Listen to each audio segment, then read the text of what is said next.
ராமானுஜதயா பாத்திரம் ஞான வைராக்யபூஷணம் ஸ்ரீமத்வேங்கடநாதாரியம் வந்தே வேதாந்ததேசிகம். லக்ஷ்மீநாதசமாரம்பாம் நாதயாமுனமத்யமாம் அஸ்மதாச்சாரியபர்யந்தாம் வந்தே குருபரம்பராம். யோ நித்யமच्युतपदाम्बुजयुग्मरुक्मव्यामोहतस्तदितराणि तृणाय मेने अस्मद्गुरोर्भगवतोश्च दयैकसिन्धोः रामानुजस्य शरणं प्रपद्ये. श्रीमते रामानुजाय नमः. ஸ்ரீமதே நிகமாந்த மகாதேசிகாய நமः. அஸ்மத்குருபரம்பராய நமः. அடியேன் குலசேகர ஆழ்வாரின் வைபவம் என்ற தலைப்பிலே ஓர் சிறு உபன்யாசத்தை ஆச்சாரியானுகிரகத்தை அவலம்பித்து வேழ்கிறேன். குலசேகர ஆழ்வார் கலி தொடங்கி 28ஆம் ஆண்டு வஞ்சிக்களத்தில், சேரநாட்டின் தலைநகரான வஞ்சிக்களத்தில் திருடவிரதன் என்கிற சேர மன்னனின் திருக்குமாரராக அவதரித்தார். அவர் க்ஷத்ரிய தர்மானுசாரம் சிறுபிராயம் தொடங்கி அனைத்து சம்ஸ்காரங்களும் செவ்வனே நடைபெற்று கிரமமாக சஸ்திர சாஸ்திர வித்யைகளில் மிகவும் வல்லமை பெற்று சிறப்பாக விளங்கி வந்தார். அவருடைய இளம் வயதிலேயே அவருடைய தந்தையான திருடவிரதன் அரசாட்சியை அவரிடத்தில் ஒப்படைத்துவிட்டு வானப்பிரஸ்தம் சென்று விட்டார். குலசேகர ஆழ்வாரும் நன்கு ராஜ்ய பரிபாலனம் செய்து சோழ பாண்டிய ராஜ்யங்களை வென்று சிறப்பாக ஆட்சி புரிந்து வந்தார். ஆழ்வார் சிறு வயது தொடங்கி பகவத் பக்தியில் மிகவும் ஈடுபட்டு வந்திருந்தார். அதன் பிரவாகமாக சதா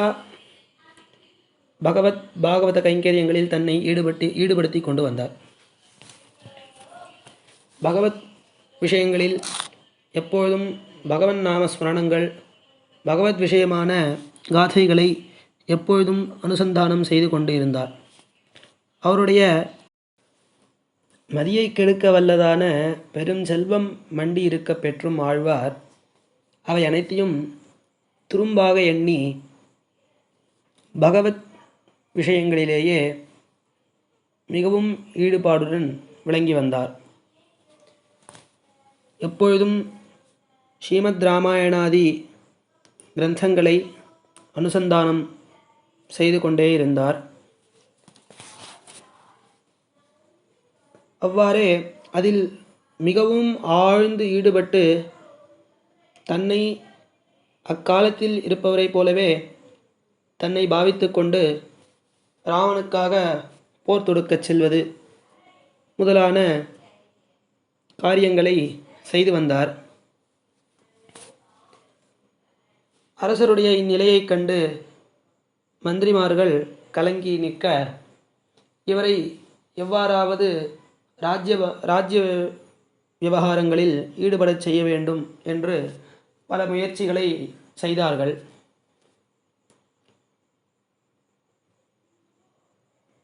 அதில் திருவரங்கம் செல்லவிருந்த குலசேகர ஆழ்வாரை எவ்வாறாக தடுக்க வேண்டும் என்பதற்காக திருவரங்கம் செல்லும் பாகவதர்கள் அனைவர்களையும் அரண்மனைக்கு அழைத்து வந்து அவர்களுடன் சம்ஸ்லேஷித்து இங்கேயே ராஜாவை தங்க வைத்து விடலாம் என்று எண்ணி அவர்களை அழைத்து வந்தார்கள். ராஜாவும் அவர்களுடன் சம்ஸ்லேஷித்து இங்கேயே அரண்மனையிலேயே இருந்தார். சிறிது காலங்களில் திருவரங்கனின் அடியார்களின் கூட்டமானது அரண்மனையில் அலைமோதி நிற்க, இதை கண்டு கலங்கி நின்ற மந்திரிமார்கள் இது இதுக்கு இழுக்காக இருக்குமோ என்று எண்ணி அவர்களை எவ்வாறாக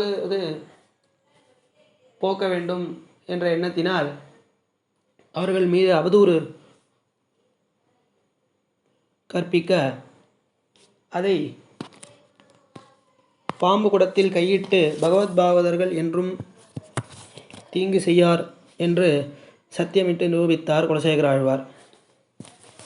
மேலும் ராமபிரான் கரதூஷணாதிகளுடன் ஒருவனாக சண்டை இடுகிறார் என்ற இராமாயண பிரவசனத்தை கேட்டு அதில் மூழ்கி திளைத்த ஆழ்வார் இப்பொழுதே தன்னுடைய சதுரங்க சேனையை திரட்டி நான் ராமனுக்காக போர் தொடுத்துச் செல்கிறேன் என்று புறப்பட்டார் என்பதும் அனைவரும் அறிந்த ஒரு கதை. இவ்வாறாக அவருடைய அனுபவங்களிலிருந்து நாம் பெற்றவைகள் 2 ரத்னங்கள். ஒன்று செந்தமிழ் செல்வமான பெருமாள் திருமொழி, மற்றொன்று வடமொழி செல்வமான முகுந்தமாலை. இவை இரண்டிலுமேயே பிராப்யஸ்ய பிரம்மணோரூபம் பிராப்துஷ்ச பிரத்யேகாத்மனா பிராப்திபாயம் பலம் செய்வ ததா பிராப்தி விரோதிச்ச என்றவாறு மோட்ச பிராப்திக்கு ஹேதுவான உபாயத்தையும் பிராப்யனான பரமாத்மாவின் சுரூபத்தையும் பிராப்தாவான ஜீவர்களுடைய ஸ்வரூபத்தையும் பிராப்தி விரோதியையும் செவ்வனே விளக்குகிறார்.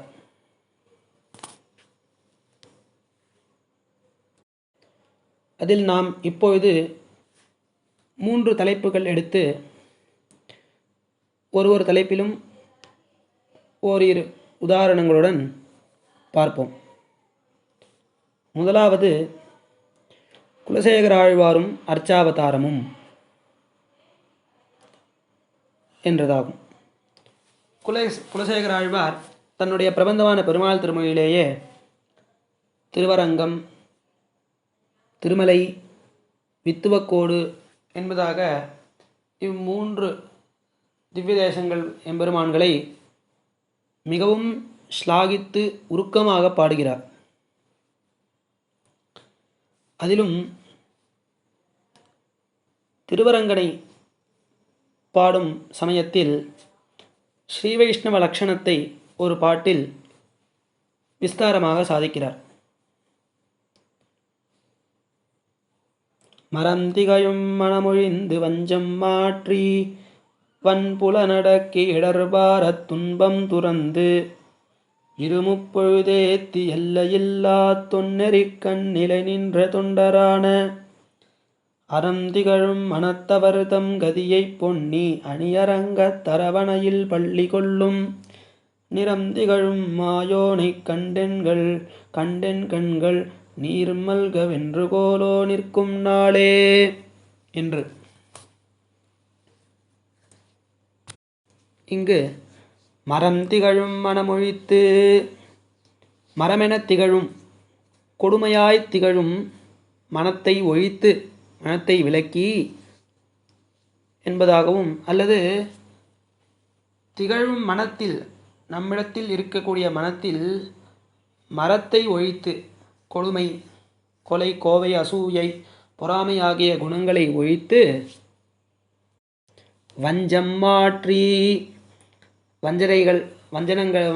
வஞ்சம் செய்வது இவை எல்லாவற்றையும் தவிர்த்து வன்புலனடக்கி, வலிமையான புலன்கள் 5 அடக்கி இடர்பாரத் துன்பம் துறந்து, மேல்மேலும் துன்பங்களை அளிக்கவல்ல பாரமாக நாம் சுமந்து கொண்டிருக்கிற சஞ்சித பாபங்களை துறந்து, அதாவது சஞ்சித பாபங்களை போக்க வல்லதான உபாயங்களில் ஈடுபட்டு என்பதாக அர்த்தம் பெரியோர்களால் காட்டப்பட்டுள்ளது. இருமுப்பொழுதேத்தி, பஞ்சகால பராயணர்களாயும் எல்லையில்லா தொன்னெறிக்கண் நிலை நின்ற தொண்டரான, எல்லையில்லாத அளவில்லாத தொன்னெறிக்கண், வைதிக தர்மானுஷ்டானங்களில் ஆச்சாரங்களில் நிஷ்டர்களான தொண்டர்களான அடியவர்கள் பாகவதர்களான அறம் திகழும் மனத்தவர் கதியை பொன்னி, சதா சர்மகாலம் தர்ம சிந்தையிலே ஈடுபட்டவர்களான பாகவதர்களின் கதியை, அவர்களுடைய பிராப்பியமான வஸ்துவை, அவர்களுக்கு பிராப்பியமானவனை, அவர்களுக்கு புகழானவனை, அவர்களுடைய கதியானவனை, பரமாத்மாவை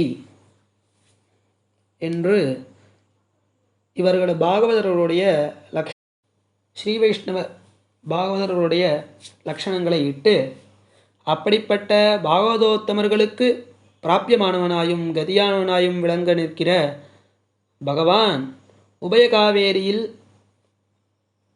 உபயகாவேரியால் அலங்கரிக்கப்பட்ட திருவங்கத்தின் நடுவே அரவணையில் பள்ளி கொண்டுள்ள அழகை கண்களில் நீர் மல்க ஆனந்த கண்ணீருடன் அவனை சேவித்து அனுபவிக்கக்கூடிய பாக்கியம் என்று வாய்க்குமோ என்றதாக அனுபவிக்கிறார். நிறம் திகழும் என்பதாக நிறந்திகழும் மாயோனை கண்டென் கண்கள் நிறந்திகழும் மாயோனை கண்டென் கண்கள் ஈஸ்வரோகம் என்றிருப்பாரை நமஸ்தே என்று தன் திருவடிகளில் விழப்பண்ணுமவையாய் என்று ஆழ்வார் அனுபவிக்குமாறு அப்பேற்பட்ட திருமேனி உடையவனான மாயோன் எம்பெருமானை நீர்மல்க வென்று கோலோ நிற்கும் நாளே கண்களில் நீர்மல்க நீர் ததும்ப அவனை கண்ட ஆனந்தத்தில் கண்களில் நீர் ததும்ப நிற்கும் நிலை என்று வாய்க்குமோ என்று பாடியருளுகிறார். இவ்வாறு மேலும் 2ஆம் திருமொழியில் ஏறடர்த்ததும் ஏனமாய் நிலம் கீண்டதும் என்ற பாசுரத்தில் பாகவதர்களில் ஆனந்த கண்ணீரால் நினையப்பெற்ற திருவரங்க திருமுற்றம் சேராகி நிற்கின்ற அந்த திருவரங்க திருமுற்றத்தை அடைந்து அந்த பாகவதர்களுடைய கண்ணீரினால் சேராக்கப்பட்ட அந்த திருவரங்க திருமுற்றத்து சேற்றினை எடுத்து தன் சிரசில் அணியவாம்படி அனுபவிக்கிறார்.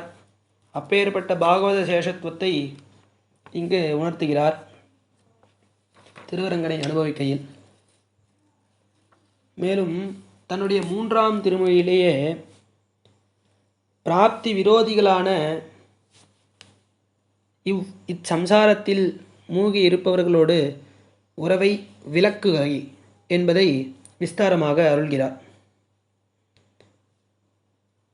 இவ்வுலக வாழ்க்கையில் கூடாமை இவை அனைத்தையும் அனுபவித்து திருவரங்கனுடைய அர்ச்சா திருமேனியை அனுபவிக்கிறார். மேலும் 4ஆம் திருமொழியில் திருவேங்கடமலையில் தனக்கு பிராப்தமான சேதன பிறப்பை துச்சமாக எண்ணி திருவேங்கடமலையில் அச்சேதனமாக வஸ்துவாவது இருந்து பகவத் சம்ஸ்லேஷைக்கு ஆசைப்படுகிறார். மீனாயும் செண்பக மரமாயும் தம்பகமாயும் என்றெல்லாம் 10 பாசுரங்களில் பாடி கடைசியில் திருவேங்கடமலையில் ஏதேனும் ஆவேனே ஏதாவது ஒரு வஸ்து எந்த ஒரு வஸ்துவினால் பகவத் சம்பந்தமானது இடையூறின்றி கிடைக்குமோ அப்பேற்பட்ட ஒரு வஸ்துவாக பிறக்க நிற்கிறேன் என்று அவர் தன்னுடைய 4ஆம் திருமொழியிலே திருவேங்கடமலையின் மகிமையும் திருவேங்கடமுடையானின் மகிமையும் விசதமாக அருள்கிறார். மேலும் 5ஆம் திருமொழியிலேயே வித்துவக்கோட்டம்மானை தன்னுடைய தாய் தந்தையாக விளங்கக்கூடியவனாய்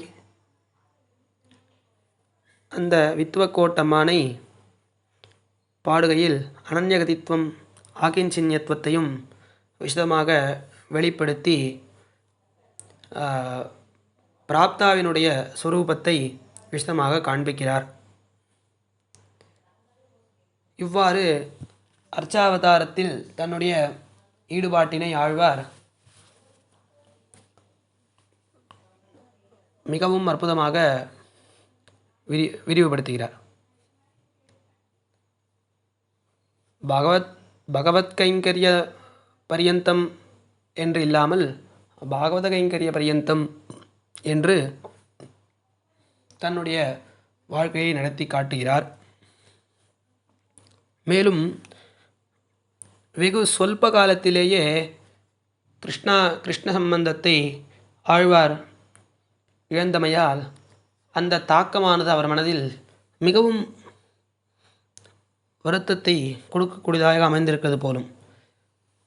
ஆகையால் கிருஷ்ணானுபவத்தை தானே யசோதையாக தன்னை பாவித்து கொண்டு அனைத்து லீலாரசத்தையும் அனுபவிக்கிறார் ஆழ்வார். மேலும் 8-9 திருமொழிகளில் ராமபிரானை தானே வளர்ப்பது போல ராமனுக்கு தாலாட்டு முதல் அனைத்தையும் பாடி ராமபிரானை கௌசலையாக தன்னை பாவித்து கொண்டு தான் ராமனை வளர்ப்பது போல் அந்த பாசுரங்களை மிகவும் அனுபவித்து பாடுகிறார். மேலும் தசரனுடைய பிரிவு, அதை தாங்க ஒண்ணாத ராமனுடைய பிரிவை தாங்க ஒண்ணாத அந்த தசரதனுடைய துயரையும் அனுபவிக்கிறார். இவ்வாறாக ஆழ்வார் நமக்கு இந்த பெருமாள் திருமொழி என்னும் ரத்னத்தை இந்த உலகத்தோர் உய்யும் வண்ணம் 10ஆம் திருமொழியிலே இராமாயணத்தை மிகவும் சுருக்கமாக இராமாயணம் முழுவதையும் அடக்கி நமக்கு சாதித்தருள்கிறார். இந்த விபவாவதாரங்களில் தன்னுடைய ஈடுபாட்டினை அக்காலங்களிலேயே தன்னை தான் எடுத்துக்கொண்டு சென்று அதில் விசதமாக ராமகிருஷ்ணாதி விபவாவதாரங்களை அனுபவிக்கிறார். மேலும் 3வது தலைப்பு ஆழ்வாரும் உபனிஷத்துக்களும் என்று.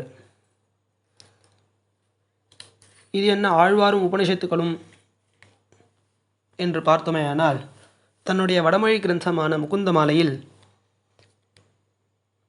சம்பூர்ண வேதாந்தத்தை அதில் அருள்கிறார் ஆழ்வார்.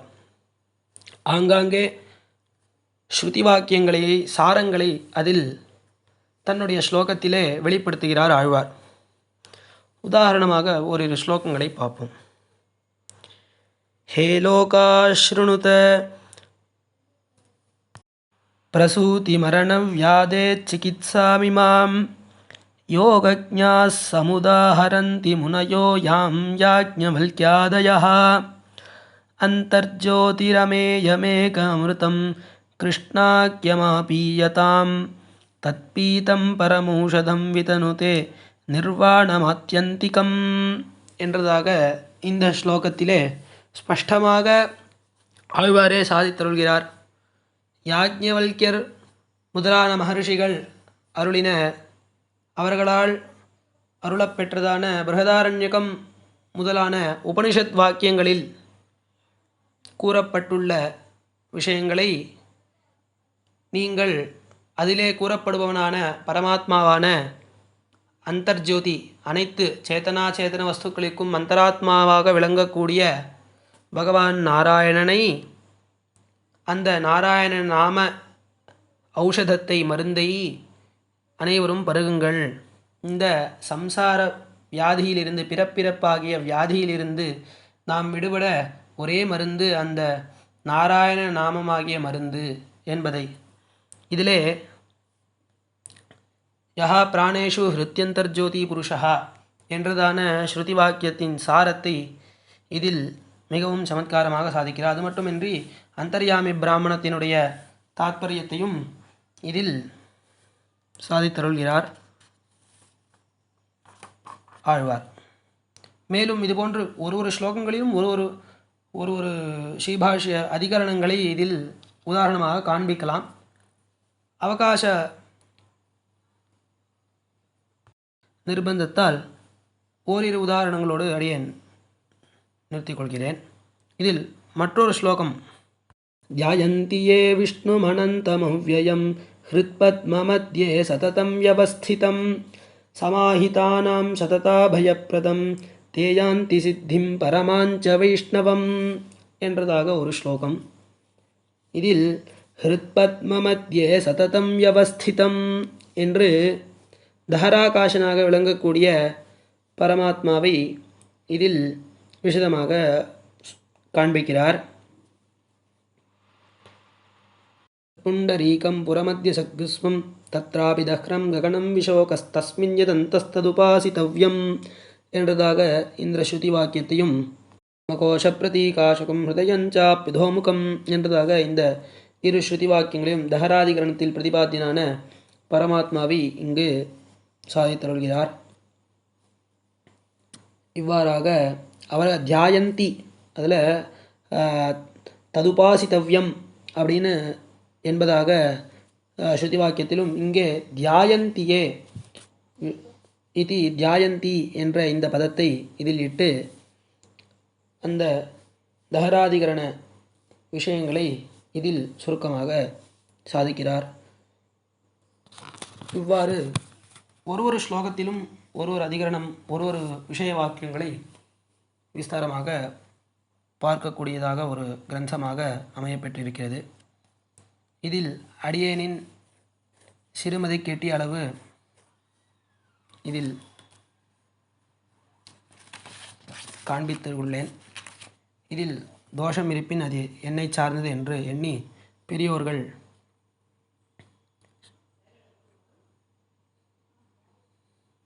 அனுகிரகிக்க வேண்டும் என்பதாக கூறி கவிதார்க்கிக சிம்மாய கல்யாண குணசாலினே ஸ்ரீமதே வெங்கடேஷாய வேதாந்த குரவே நமஹ.